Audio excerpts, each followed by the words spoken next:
What's going on, guys? Extremist Models here. Welcome back to the channel. Finished up the MiG-25 today. It's sitting right in front of me. Just got done clear coating and finishing up the weathering and all that fun stuff. It's mounted on its display base. And I just want to tell you guys, sorry that I didn't do a build series on this. Build series are coming to the channel for other builds. And they'll be starting up pretty soon. My tripod, my desk mount for my phone should be here sometime next week, so we'll be looking forward to that. I employed a lot of the same techniques on this plane that I used on the F-14 Tomcat that I just finished, and all of these builds will be posted to my Instagram page, which is the same as my YouTube channel. It's Extremist Models on Instagram, and you guys will be able to check out everything there. But yeah, we'll quit mumbling and rambling on here about what we did, and I'll just get right to it and show you guys the plane. All right, guys, there it is. This is the finished project. This is Revell's 1/48 scale MiG-25 Foxbat B. This is the RBT variant, or the reconnaissance version. And I'm really happy with how it turned out. Like I said, I employed a lot of the same techniques on this particular build that I used on the F-14 build. And all of these builds are posted to my Instagram page, which, like I said, is the same name as my YouTube channel. It's Extremist Models, and you'll be able to see more in-depth pictures there. I was really pleased painting this. I got to use, let's see, where is it? Yeah, there it is. My MRP paints. As you can see, this is the color that I used as my top coat for this plane, and I'm really happy with how it turned out. Started out with a NATO black base coat, went in with some XF2 and pre-shaded it. Those were Tamiya paints, and then I top coated it with MRP. And I'm really happy with how it turned out. I wasn't sure if MRP paints over Tamiya paints were going to look really good because it was look good at all. Excuse me, because it was my first time using MRP paints. And I'm pleased with it. It turned out really nice. I didn't go overboard with the exhaust as far as adding in blues and other browns and whites and grays and stuff like that. I just wanted to get a nice, even sort of gunmetal tone out of it. I could have went crazy on it, but I decided not to. But yeah, that's pretty much it. It turned out really well. The display base is a Skymarks large display base. These are available on eBay. They are kind of pricey. It would probably be cheaper to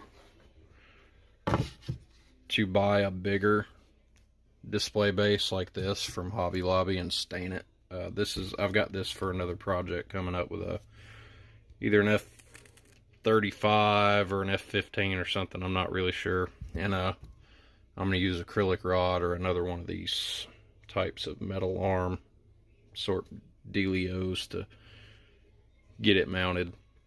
But you would probably be cheaper to buy one of these on Hobby Lobby or something like that and find a way to mount a rod or some kind of acrylic rod or something in it than I took with this. It's just I already had this stand laying around, and I wanted to go ahead and use it. So you can see, when you turn the jet around, that it is, if the camera will focus, it is mounted into the bottom of the jet, and it's in there with a screw. Not a big deal. It's never going to come off the display base, so having a couple holes in the bottom of the jet's not really a big deal. I would have liked to had a little bit bigger base with maybe some acrylic rod or something and mounted the plane through the exhaust. But all in all, like I said, I'm happy with it. I'm really proud of how this one turned out. And maybe this will give you guys some insight into your Revell 1/48 scale MiG-25 build. There are some things I would have done different with assembly.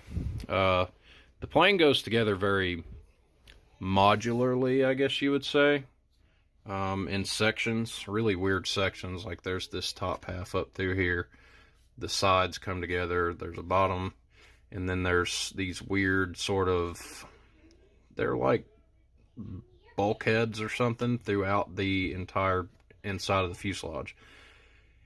And if you don't align them up just correctly, you're gonna have some fit issues later on. And I ended up having fit issues, but I got them straightened out. Just had to heat the plastic up and bend it, you know, maybe a couple of millimeters to get it to go right. But all in all, it ended up turning out pretty good. I managed to get everything together, and yeah, like I said, it's I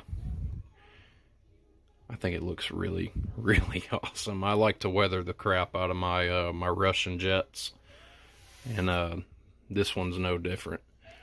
For my weathering phase, I use a combination of Flory Models black weathering wash, along with my Winsor Newton, and for my post shading around the exhausts, I used Tamiya Soot weathering powder, and those are what I use for my my weathering. They're my go-tos, my favorite things to use when I'm doing the wash and weathering phase of a build.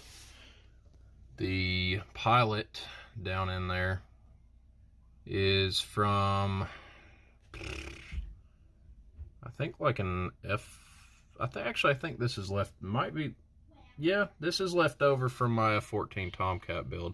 I know it isn't right. It isn't the right pilot, but they didn't supply you with a pilot for this kit. So I had to improvise, and then I got on Google and started checking out the flight suit for a MiG-25 pilot, and that's what I came up with, was the sort of like a cream white colored helmet and a light green uniform flight suit with black boots. And I went ahead and blacked the gloves out and stuff like that to match the boots. Now there are some smaller pieces that you MiG-25 experts are probably noticing are missing, and that is these, I guess they're some kind of Pitot tubes or something. They were just so small, and I've got sort of heavier sized hands, and I got them on there at first, and between that, handling the jet during, you know, painting and stuff, I ended up breaking one of them off. And I went ahead and took the other one off, smoothed it out, and just painted a little dot there to give you the impression that there's some kind of antenna or pitot tube or something there. Now the main pitot tube, I waited until the end to put it back on, because it's just one of those pieces that you don't want to break off while you're handling the jet during the paint stage.